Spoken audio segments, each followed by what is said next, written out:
একটা গ্রামে দুই ভাই মিলে বাড়ি ভাগাভাগি নিয়ে অনেক লড়াই করছিল, অনেক ঝামেলা করছিল।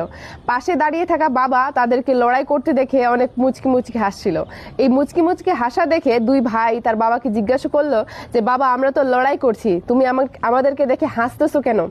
তো তার বাবা তখন তাদেরকে বলল যে, তোরা এই ছোট বাড়ি আর এইটুকু সম্পত্তির জন্য তোরা লড়াই করছিস? কালকে তোদেরকে এক জায়গায় নিয়ে যাব, যেখানে তোদেরকে খাজানা দেখাবো।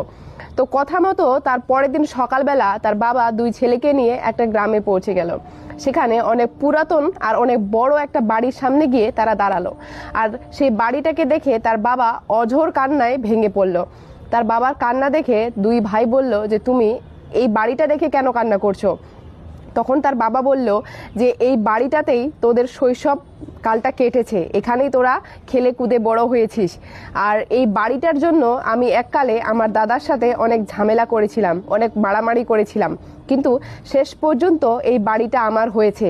কিন্তু আমার দাদা বিদেশে চলে গেছে, আর আমার দাদা বিদেশে যাওয়ার সময় আমাকে বলে গেছিল যে, নে, এই বাড়িটা তুই রাখ, কিন্তু তোর সাথে আমার সারা জীবনের জন্য সম্পর্ক শেষ।